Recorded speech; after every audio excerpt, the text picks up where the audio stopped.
All right, so today is the day where vertical asymptotes meets calculus. So you've probably already talked about vertical asymptotes in a previous class, probably pre-calculus, maybe integrated 3.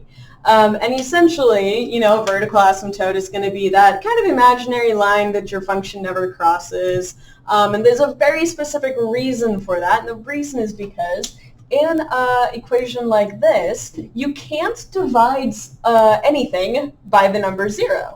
And so you get this asymptote, or this undefined value, wherever the denominator is actually equal to 0. So if I wanted to find a vertical asymptote, and some functions have actually more than one, so it's important to know how to find these things, essentially it's a matter of taking the denominator and setting it equal to 0, and then whatever that value happens to be is the one that produces a vertical asymptote. So in this case, it winds up being positive 2, and that one's not a very tricky problem.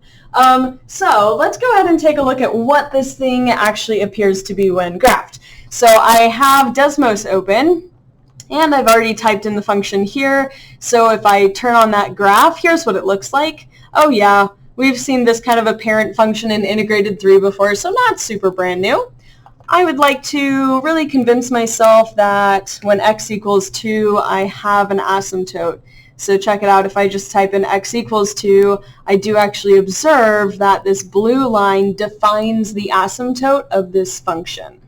Okay, so how does this relate to calculus? Well, have you ever wondered that, yes, it makes sense you can't divide by 0. It makes sense that there's going to be this value that's undefined.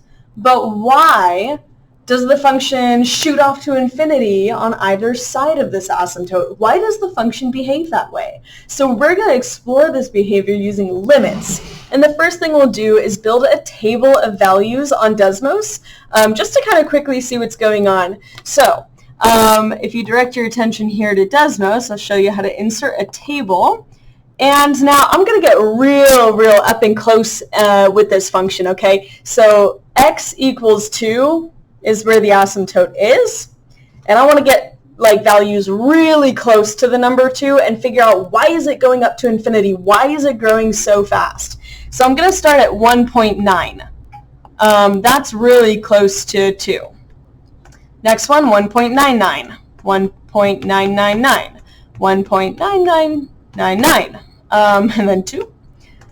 And same idea on the other side of 2. I'm just going to barely get a little tiny bit bigger than 2. So I'm still staying really close. So 2.0001, 2.001, 2.01, and then 2.1. So I'm just kind of picking values that are close to 2.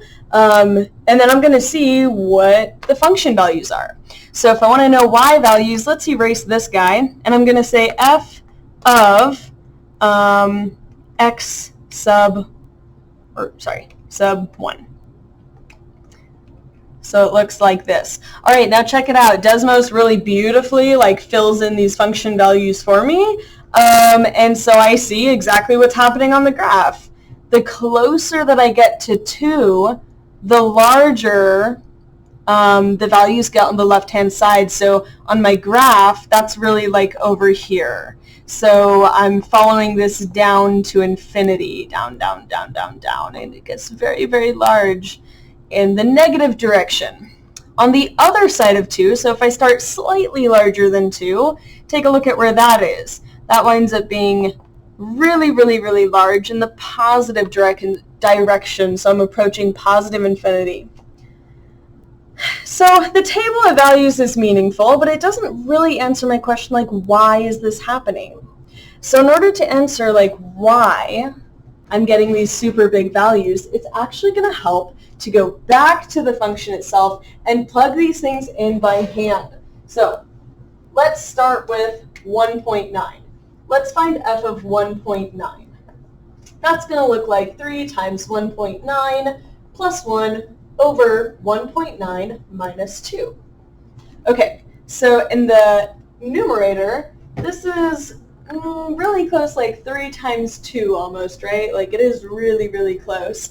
I'm going to do this on my calculator really quickly and make sure I'm correct. So 3 times 1.9 is 5.7. So this here is 5.7, and if I add 1 to it, I get 6.7. Now what about the denominator?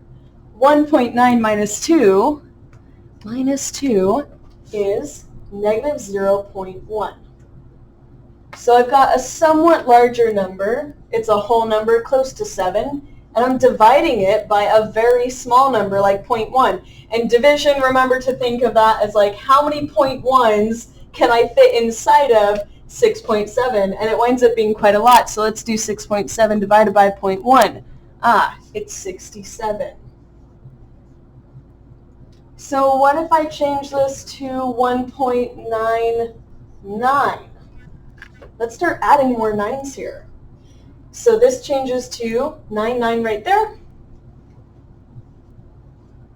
This is now 1.99 here.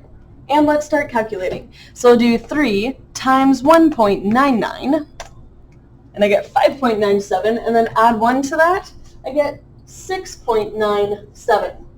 Not a really big change there. Let's see what happens on the bottom. 1.99 minus 2 is now 0.01. And now when I divide, so 6.97 divided by 0.01, that's 697. 697. So as I continue to add 9s onto the end of this 1.99999 forever, this number right here on the bottom gets small, small, small, small, small. And when I divide a whole number by something super, super, super, super, super tiny, I get a really big number back. So if you take a value, divide by something very small, I get back something very big. So that's what's actually happening on both sides of the asymptote. And I don't know, just really quickly for fun, you can see when I take 2.001 or something like that and start plugging that in, notice how in the denominator, 2.001 minus 2, the denominator is now positive.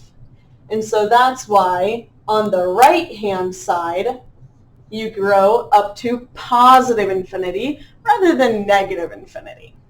All right, so hopefully this has been enlightening about vertical asymptotes and why you have infinite behavior on either side of an asymptote.